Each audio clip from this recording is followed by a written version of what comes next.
Is it your country?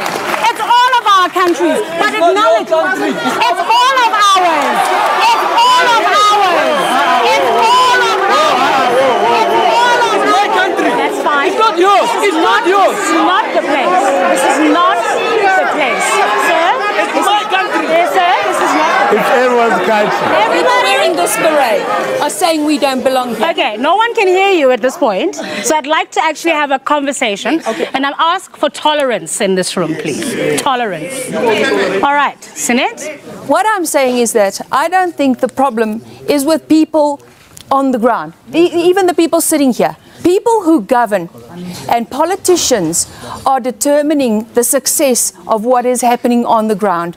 We have rhetoric where people go on stages and say the colonists must go and we stole the land and we stole the mines. The Brits took the mines. Buddha never had mines. And we can't keep on having that rhetoric and move forward. Every time I switch on a television or I put on a radio and Julius Malema says that we don't belong here, and what is happening? It's a problem.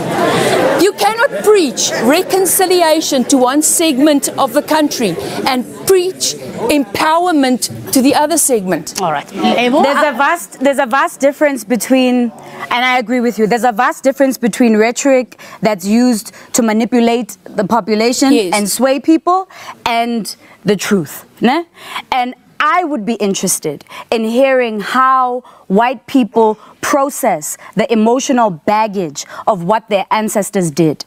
I would be interested in trying to understand what it did to white families. How much silence did white people have to cope with? How did white people build a shield around themselves to be able to deal with the system in which whiteness operated all these years? That's an emotional conversation. That's a delicate conversation. I'd be willing to do the work of trying to unravel that, because right now as a black person, I'm trying to do the work of unraveling my own baggage, my own historical baggage. I think when white people start to do that work, then we'll start to begin the project of trying to understand how all of us belong to this place. But you can't erase history. We can't pretend the violence didn't happen. We can't pretend colonialism didn't happen. We can't pretend people weren't slaves. We can't pretend our people are not poor. It happened. It happened. I'd be willing to hear white people say, you know what, it was Kak trying to pretend that this situation was normal. But I'm not hearing white people do that work. All right. What would that be? All right. When you return, a poetic moment. Don't go away. Africa is a fractured mirror, a paradox of schizophrenic selves who don't talk to one another, who coexist together but don't live with each other. And this is the time when you can become the greatest substance of your dreams, unless you live in a shack and don't speak English and don't know what this poem means. Tell me how it's possible for people who walk on gold to not know how to read. South Africa is an old-fashioned mutt who knows how to sing and knows even better how to cuss, who knows how to pray when she's about to run out of luck, who knows how to laugh really hard when the tears have run her into a rut, who knows that race is a farce because when the lights are off, everybody's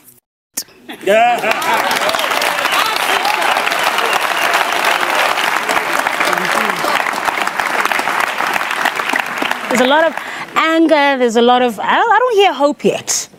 I don't know about you, but I don't hear hope yet. I hear it.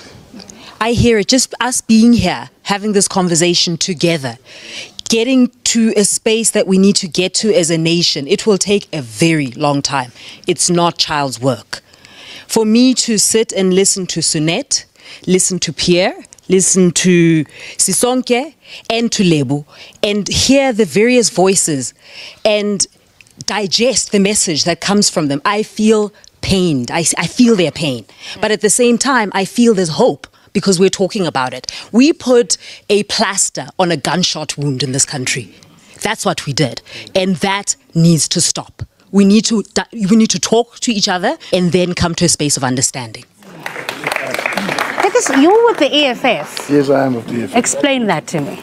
Well, I explain in a simple fashion that in this country we've got more than 70% of the nation that's living in utter poverty. And if you go into the townships and especially in the squatter camps and you say how our children are living, we're talking about kids. We're not talking about black, white, color. We're talking about kids. So when I look at economic freedom fighters, we are looking at changes this country to bring it into a social system where there will be no class, where the state can take control and we can live in a society where everybody can be brought up to the same level. The thing of the Rainbow Nation that did not work, reconciliation can only work if we both reconcile. You cannot have Nelson Mandela giving forgiveness for a racist group of people that oppressed black people in the apartheid era and say, let us forgive them. They don't come forward and say, yes, we accept your forgiveness, let's reconcile with each other. They don't do that. We still have people in the audience here. We still have people in the audience here, like a gentleman there when she was talking about the black people being more educated and can actually contest for a position. I had a comment say, yeah, let's kill them. It's those comments that makes people to be killed on farms also. Because when you undermine a black person in this country longer, they are going to kill you. So, hello Africans, I hope you're good where you are, and if you're not good, please do fine where you are. Big brother, if you like South Africa, South Africans, we love you so much. I personally love you. You know, this channel blew up because of you South Africans. Yeah, and you will also find it very interesting. It's a video about debate between black people and white people. You understand? One thing you need to know is that in South Africa, it is a multiracial country. We have two kinds of white people.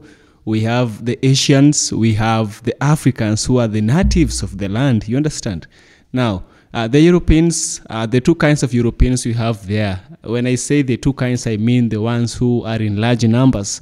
We have the British who colonized the land, and we have the Afrikaners. The Afrikaners are Wazungu, or if you like, white people from the Netherlands, or Holland, if you like. Holland, Netherlands, they all share the same name. We have Netherlanders, and we have British, we have the Indians who came there to work. We also have the Africans. There has been a lot of friction between these three people. Now there is 4 strata of classes. Top is white, the second is Indian, the third is the South African, or rather the third is the foreigners, and the last one is the South Africans, the natives. These strata was developed during the days of apartheid. Apartheid was those days when there was a lot of division based on skin color. There were things that white people would do. They were privileged to do some things in a foreign land that's not theirs, while the people of the same land were not allowed. For instance, we had toilets, we had schools, we had vehicles made only for white. You understand? There were some neighborhoods which were made only for white. Now, when the white man came, he took the prime lands of South Africa. These did not settle well with the South Africans. They didn't only do this in South Africa. They did it in many African countries. It took young people. It took Nelson Mandela and his team to come together, build the African National Congress, the ANC as we know it today. The ANC was established to make sure that apartheid was done with. You understand?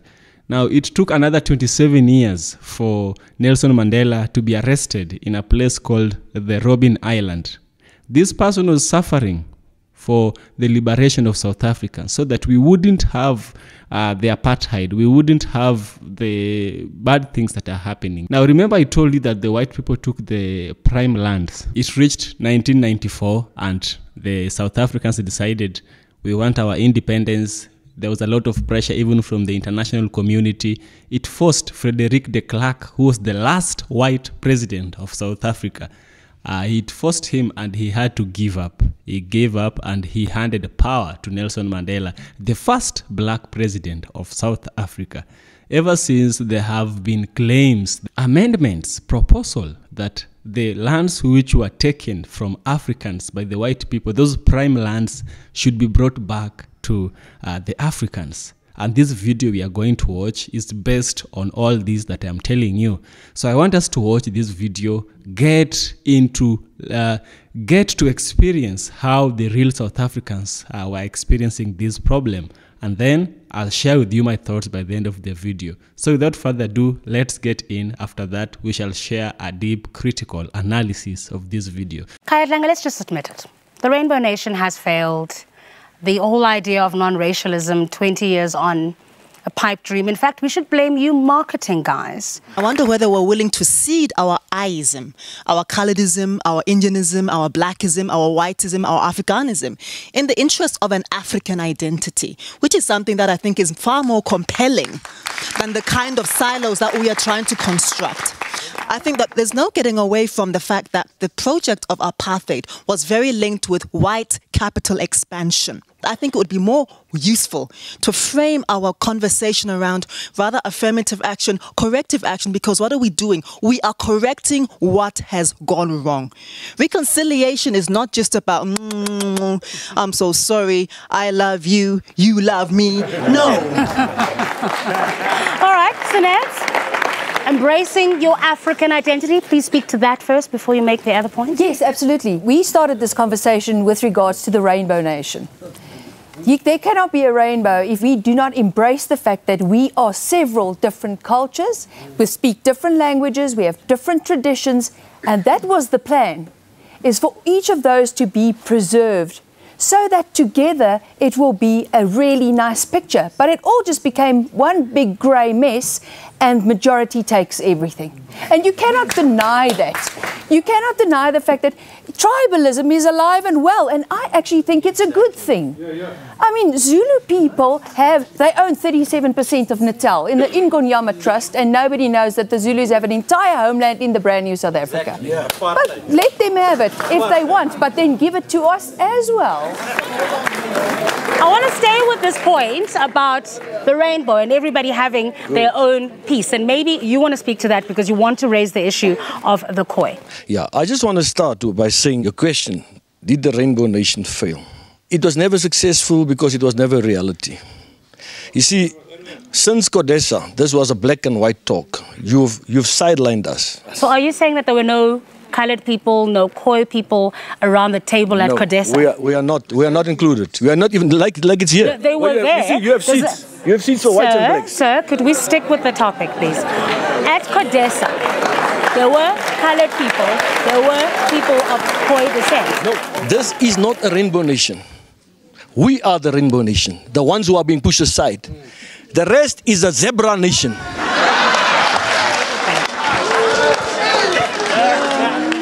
I want to go into our workplaces because we've talked about the insert specifically looked at your overt racism. But we're working in the same environments, right? We're all in the same offices. How are we interacting?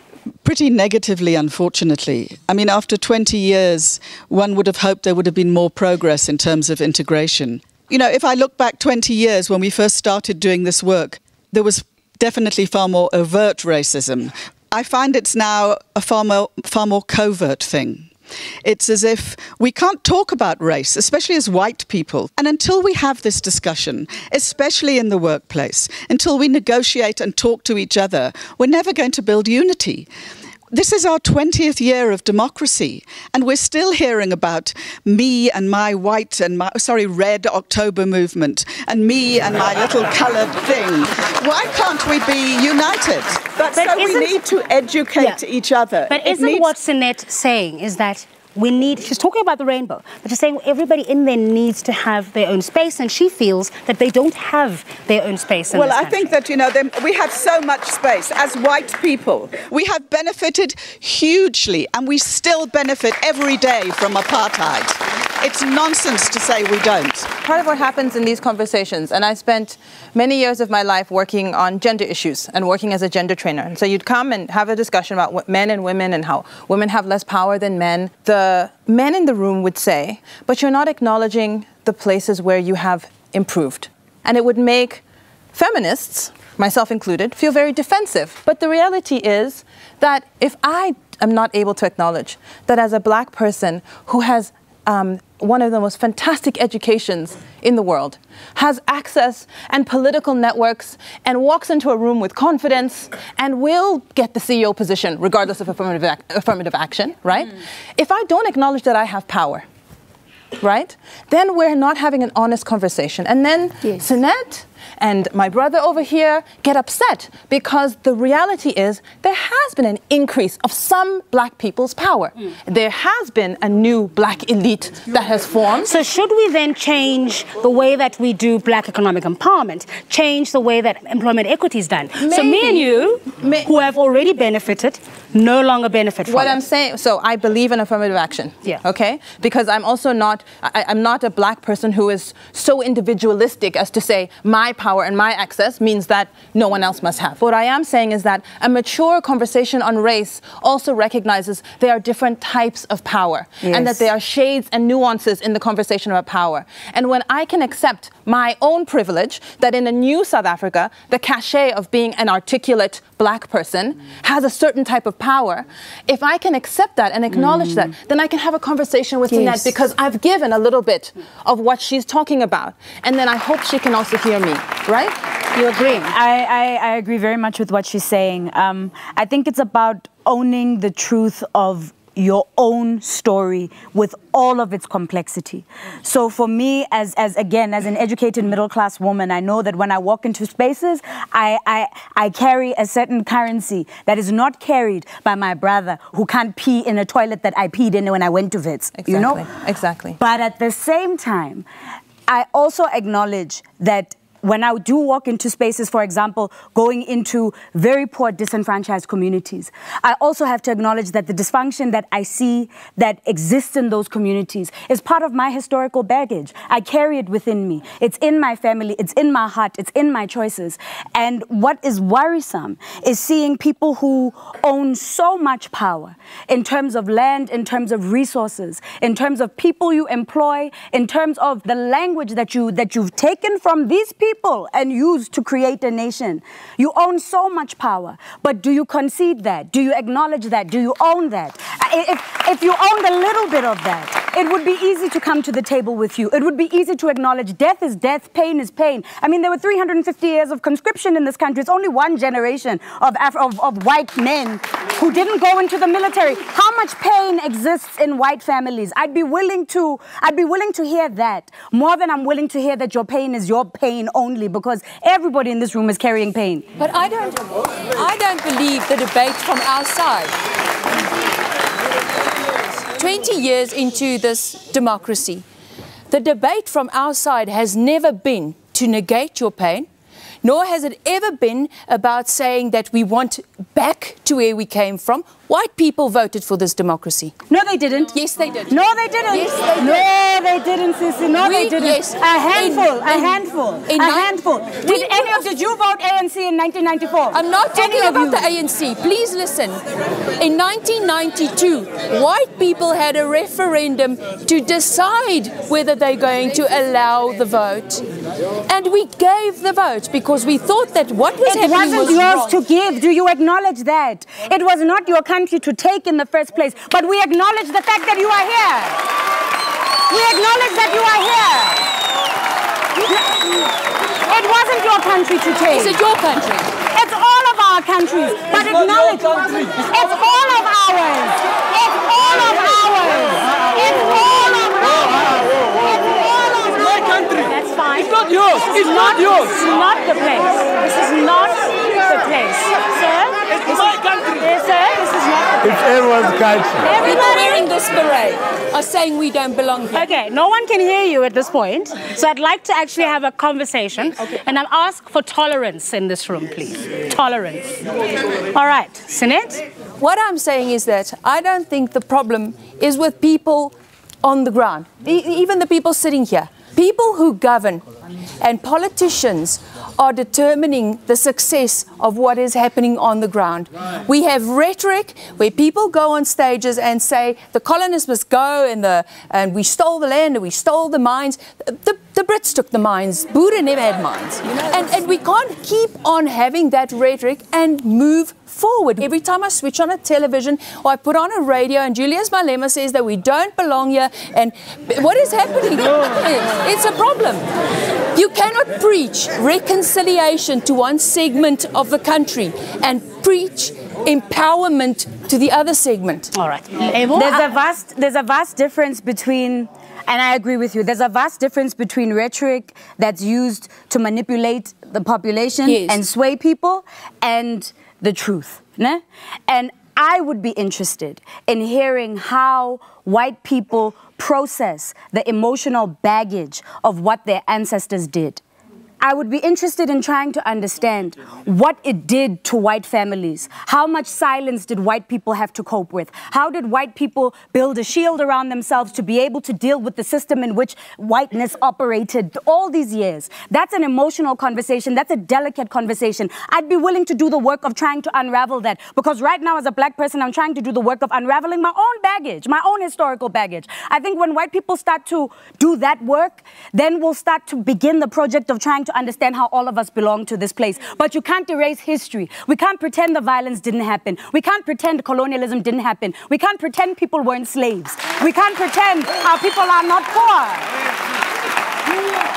It happened. It happened. I'd be willing to hear white people say, you know what, it was Kak trying to pretend that this situation was normal. But I'm not hearing white people do that work. All right. What would that be? All right. When we return, a poetic moment. Don't go away.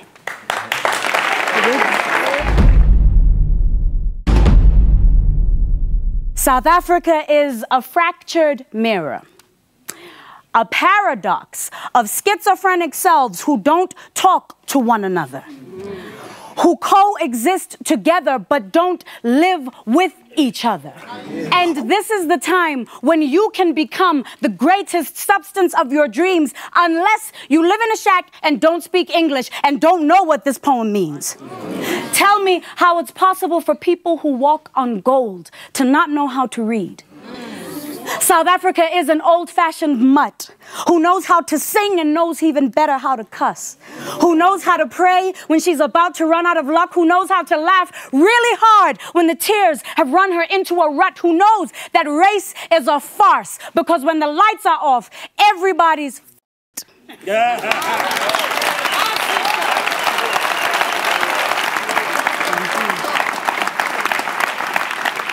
There's a lot of anger, there's a lot of, I don't hear hope yet. I don't know about you, but I don't hear hope yet. I hear it. I hear it. Just us being here, having this conversation together, getting to a space that we need to get to as a nation, it will take a very long time. It's not child's work. For me to sit and listen to Sunette, listen to Pierre, listen to Sisonke and to Lebo, and hear the various voices and digest the message that comes from them, I feel pained. I feel their pain. But at the same time, I feel there's hope because we're talking about it. We put a plaster on a gunshot wound in this country. That's what we did. And that needs to stop. We need to talk to each other and then come to a space of understanding. Because you're with the EFF. Yes, I am with the EFF. Explain that to me. Well, I explained in a simple fashion that in this country we've got more than 70% of the nation that's living in utter poverty. And if you go into the townships and especially in the squatter camps and you see how our children are living, we're talking about kids. We're not talking about black, white, color. We're talking about kids. So when I look at economic freedom fighters, we are looking at changes this country to bring it into a social system where there will be no class, where the state can take control and we can live in a society where everybody can be brought up to the same level. The thing of the Rainbow Nation that did not work, reconciliation can only work if we both reconcile. You cannot have Nelson Mandela giving forgiveness for a racist group of people that oppressed black people in the apartheid era and say, let us forgive them. They don't come forward and say, yes, we accept your forgiveness, let's reconcile with each other. They don't do that. We still have people in the audience here. We still have people in the audience here, like a gentleman there when she was talking about the black people being more educated and can actually contest for a position. I had a comment say, yeah, let's kill them. It's those comments that makes people to be killed on farms also. Because when you undermine a black person in this country longer, they are going to kill you.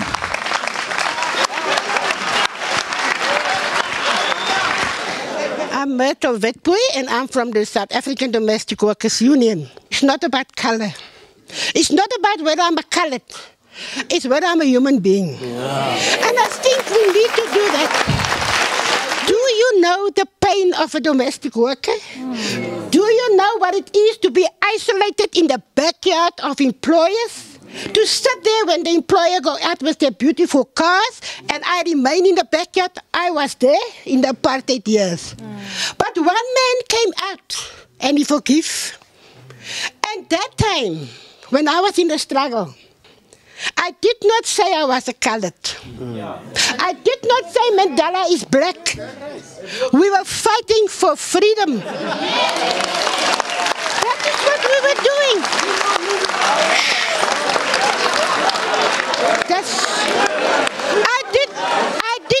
I did not classify myself as a colored.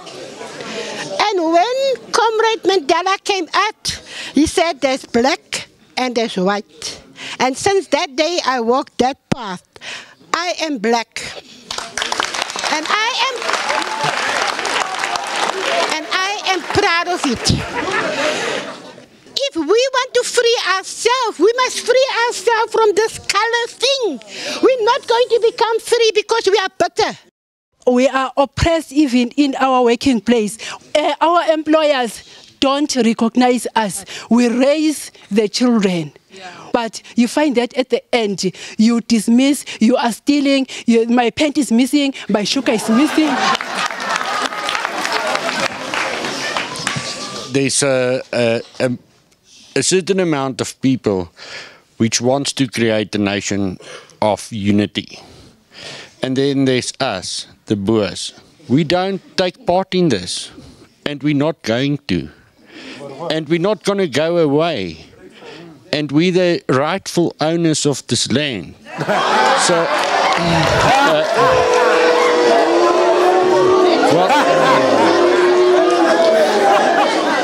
so that doesn't mean we doesn't see the sunshine over other people. Okay, if you go back in history, you would actually see that the Boers have negotiated with the tribal chiefs and the kings, and we have see them as equal, and we have give them their peace. Okay. Now, carry on. We can hear you. If we want to share one country, we must first accept the realities. Help me understand something. If we're going to live in the same country, but you don't want unity, how do we do it? We never wanted unity. No, I accept what you're saying. Okay. I accept that. That's what you said. Yes. What I'm saying is, then how do we live in one country? Oh, that's very easy, okay? We can live in this country happily if we have proper borders. So if the Boers have their land, and the Tswanas have their land, and the Zulus have their land, we do not want to mix. Leave Joburg for the cosmopolitans and all this type like sounds like apartheid, though. Yeah, properly, yes. Okay, all right. Let me hear what my panelists have to say. Mr. Langa? Kaya? 5 minutes. Why did you give me 30 seconds? Sit down. You rush me. Yes. These two. This is intimidation. Tired of your black colonization. Then leave. Because we are being bullied. Please leave. I'm not going because you say I'm going. I don't care. Please leave. Please leave. Because you came up with it and then you exploited it for your own commercial gain. No, I don't think that marketing, came up with it. In fact, it was Archbishop Tutu came up with it. And you exploited it. He was like, the Rainbow Nation. Of, yes. That's, yeah. he called and then the you phrase. Exploited it. I'm not even going to talk about marketing. I can understand what Mandela was trying to do, what, Archbishop Tutu and them were trying to do, but you are not going to get that done in like 5 years, 10 years, or 20 years. Because when you used to sing a black person as a garden boy your whole life, and you are not used to seeing a black person as an intelligent person who can think for themselves, who can produce and do things, then you are not likely to accept them as someone who's equal to you. So Sangam Samang, it's a long-term project, right? So we must just be patient. No, I think that the concept of being patient assumes that there isn't an urgency to it. So while at the same time, I think we all recognize that non-racialism is a work in progress, we need measures now that address the very real situations in which people are living. We cannot accept, as Archbishop Tutu says, that because of the color of your skin, you will be born, you will live a certain kind of life, and you will die in that same station. My children go to a nursery school, and in that nursery school, there's not a single one of the preschool teachers who is not white. And there's not a single one of the teaching assistants who is white. So the message every single day for those women, there is a ceiling, and until this changes, you will never get this job. Sinette Bridges, why do we need a Red October movement? I mean, we have 30 million black people in this country who don't have a plate of food. Wouldn't it be better for you to fight that? Would that not make you a little bit more secure, as you heard from Desmond Tutu, that white people in this country are lucky? I don't agree with what Desmond Tutu said, firstly, at all. And I don't think we can prescribe to tell people what they can and cannot march for. People become involved in projects and march for things that are important to them. There are people marching 6 marches per day in this country, violent ones. And then it is very easy to make an insert, like the one that was played before the show, where the fact that there is white poverty is completely denied, ignored.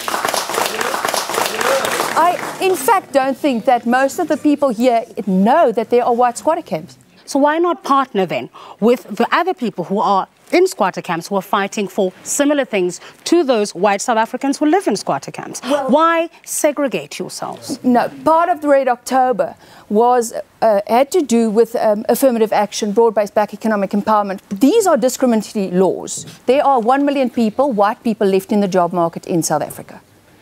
So even if you took every single one of their jobs, if you took every single white job away from them and gave all of those 1 million jobs to a black person, then you will just have 1 million more white people that are poor. But no one's asking for 1 million jobs to be taken away from white people. But it is happening. It is in fact happening. But no one's asking for it.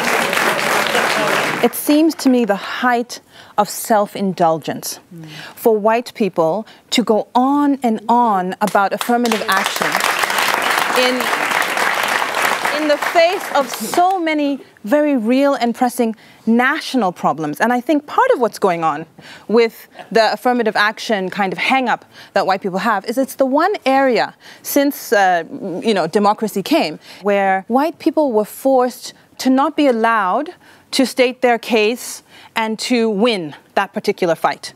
And so part of how racism works is that we view white people's pain as more important than black people's pain, right? Sinette? No, that's not true at all. You view us as thinking that our problems are more important, and then we think that you think that your problems are more important. And that's the problem that we have. And can I finish, please? Because you and I should have coffee and then you can sort out your personal issues with me. I'm not denying that there are hectic problems in this country that need to be addressed. But we can also not deny the fact that very many of these problems are service delivery, maintenance problems due to cadre deployment, affirmative action. Because people have been put into positions that they are not qualified to do, and the country is falling apart. Exactly. When we talk about these things, it always seems to me that the reality of living in South Africa passes some people by, like Sinette. And you can throw out certain statistics, like 18% of white people live in so-called squatter camp, whatever. Have you ever been to a white squatter camp? Yeah. If you actually follow statistics that are scientifically taken, then you see, for example, that after 1 year of graduation, a white graduate is about 10 times as likely to have gotten a job than a black graduate. Why is that? Absolutely. But there is the reality of hundreds, if not thousands, of white farmers being killed on their farms. We can't ignore it. If you're a black person living in Khayelitsha, your life is far more at risk than any white person living anywhere. Exactly. Me as a middle-class white person driving in a car, the threat to my existence for crime is far, far less than if you are a poor and black person, because of the way in which apartheid structured our society. In terms of the insert that you've given and so on, you talk about racism against black people. You also talk about white farmers being killed. Whilst there's no mention that the second largest population group in this country, not being white, them being colored, is so neglected. We've got the highest incarceration rate. So we are so caught up between a white, black debate and so on.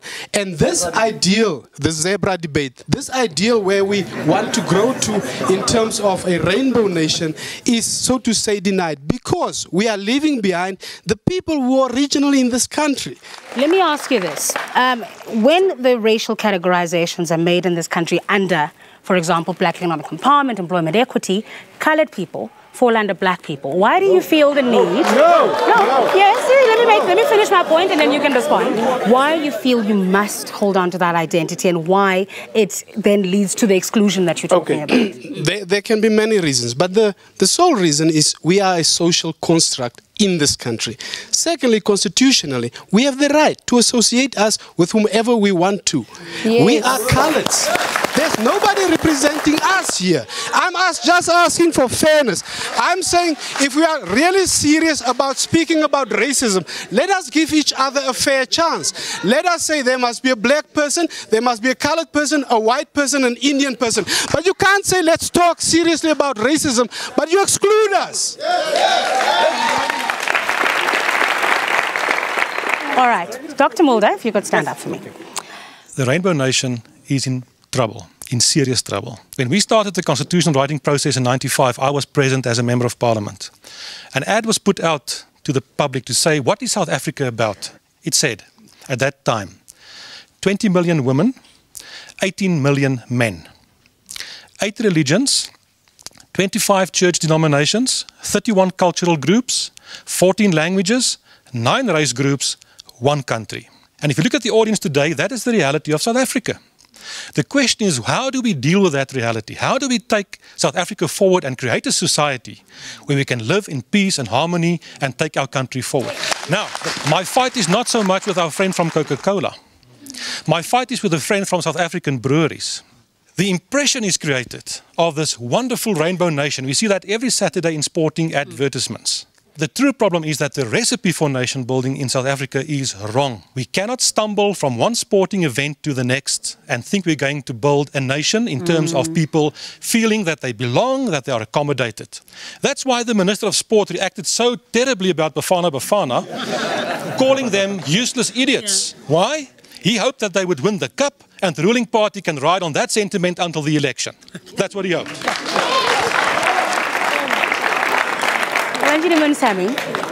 Do Indian people feel the same way as colored people, that they are excluded, that they are a separate group and should be dealt with separately? Well, I don't know. I'm not here as an Indian person. I'm here as a black South African woman.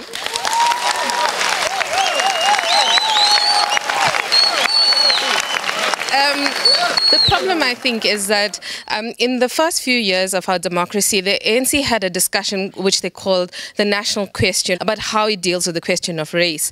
But as time went by, after the Mandela presidency, the ANC abandoned that because there were other priorities in the country, and rightly so. And what you then had is people retreating into their lagers. So what you have is people like Sunette and my black brother across there who believe that they are different. And there is no intelligent debate in this country other than what we're doing now on how to deal with these issues and how to help people like this to see that their problems are no different from everybody else's problems. And that when you talk about squatter camps in this country, it's more to do with class rather than a few people, you know, that feel that they need to be treated differently and that their problems need to be treated differently. All right. I don't know. It's a huge project. This building this country, not fighting with each other and not pointing fingers. Why are we not in this together? I think the defining chord that runs through South African identity is the sense of exclusion. If you're poor and black, you feel excluded. If you're white and your ancestors were colonialists, you feel excluded. If you're multiracial, if you're colored, and your ancestors were slaves and colonialists, you feel excluded.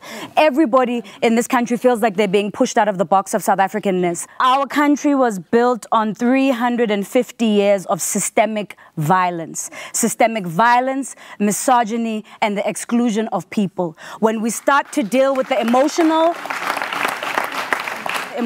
psychological, and spiritual baggage of that, then we'll start to form a country, we'll start to form a nation. But that is real, deep, inner, emotional, loving work. We need to start speaking from a place of love for self, from a place of love for our children, from a place of wanting this society to be what we imagine it to be in our minds, in our dreams. We've got to want something better than what we have now, and want it more than we want to be right. And when we return, we hear from gardeners who have been victims of racism here in Johannesburg. This is The Big Debate.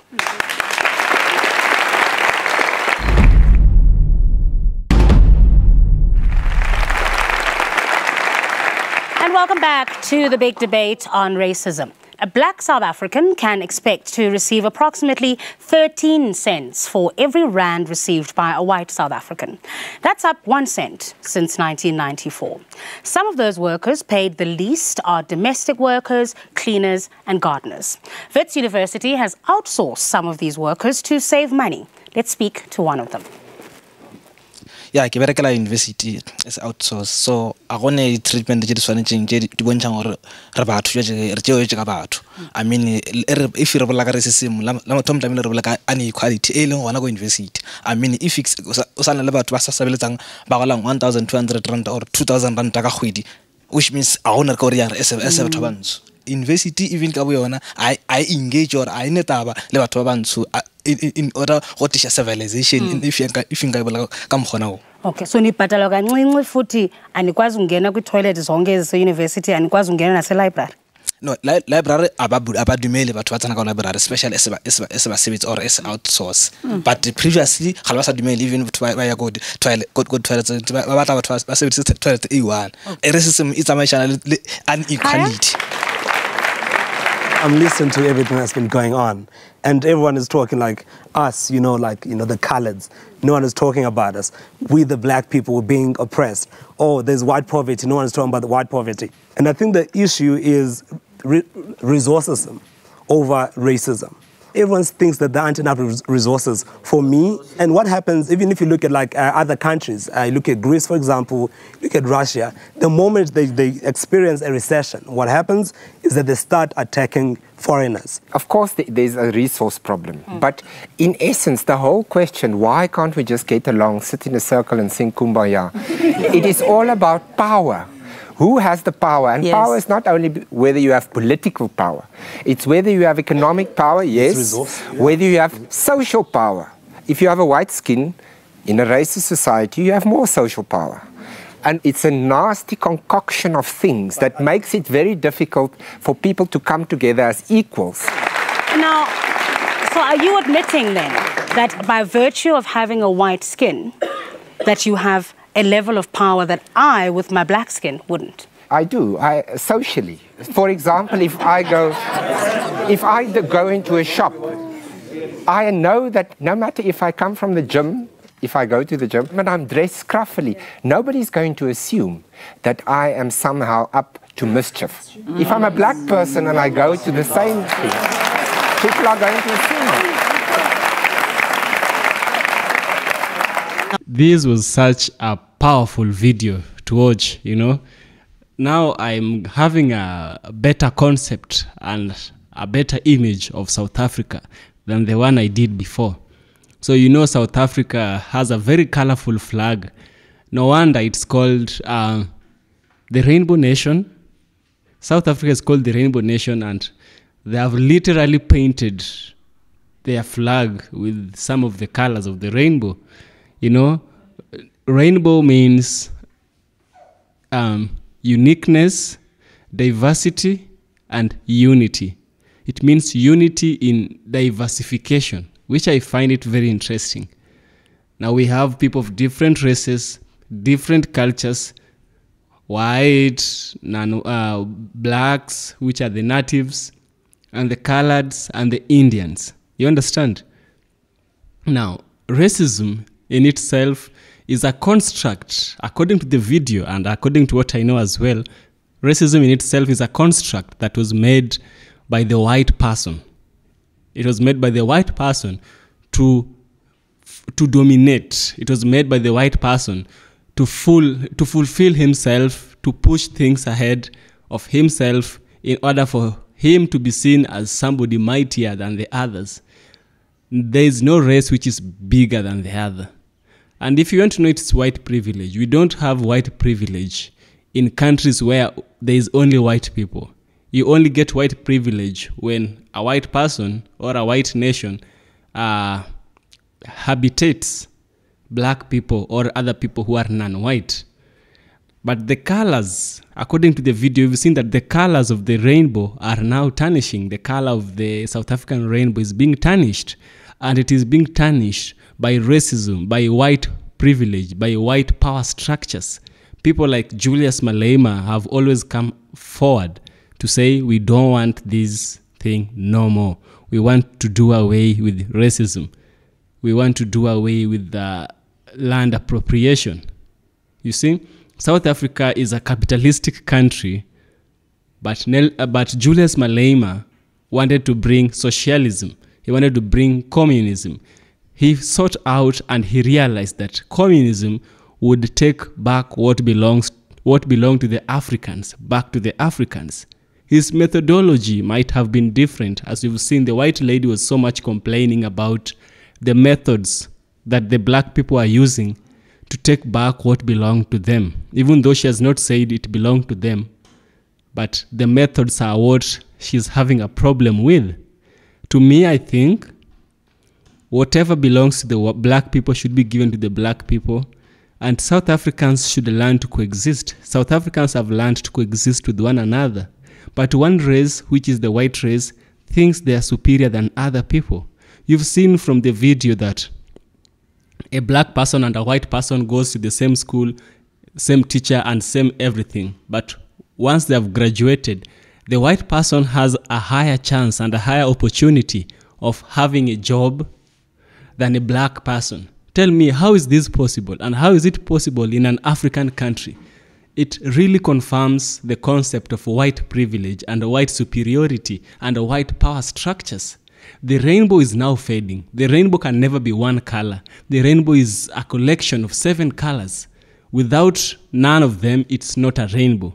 You understand? The colors are now fading into becoming a white one. South Africans, you heard the other day that the white people want to take some parts of South Africa to make it another country in South Africa for whites only. I've heard news that we have places in South Africa where black people cannot go. It's a white-only region.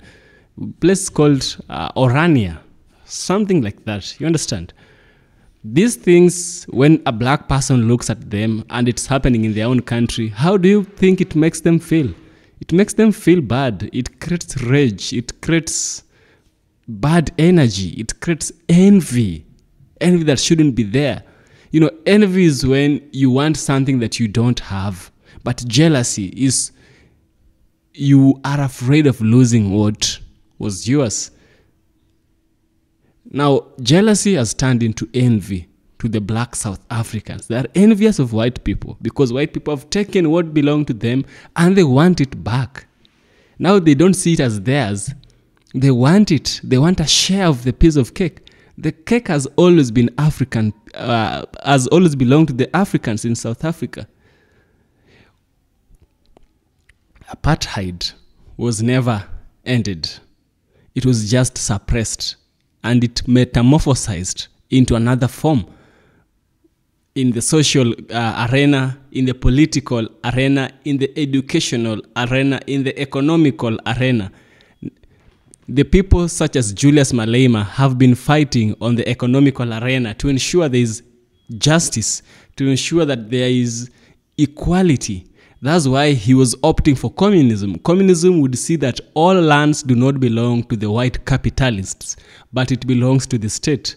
From the state, the government would ensure there is equal distribution of land to South Africans. South Africans might differ. They might not like Julius Malema, but whatever he was saying is what South Africa needs. And whatever he was saying is what these ladies are speaking about, is what this debate is all about. Such debates are important because people are able to come forward, share the differences, share the similarity, share the struggles, and this adds up to the rainbow that they have been speaking about.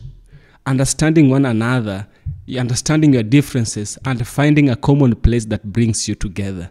That is what I found with this video. So if you have any thoughts about the video, kindly share your thoughts. I will so much appreciate. Give me a super thanks if you will, if you may. I will still so much appreciate. Now I want to end the video here, and kindly do subscribe to the channel. It helps me help you. Thank you for watching. See you in the next one. This is Evans from Kenya, or EFK, Original Documentaries. I also do documentaries. Watch them. I did one on Uganda. It's on my page.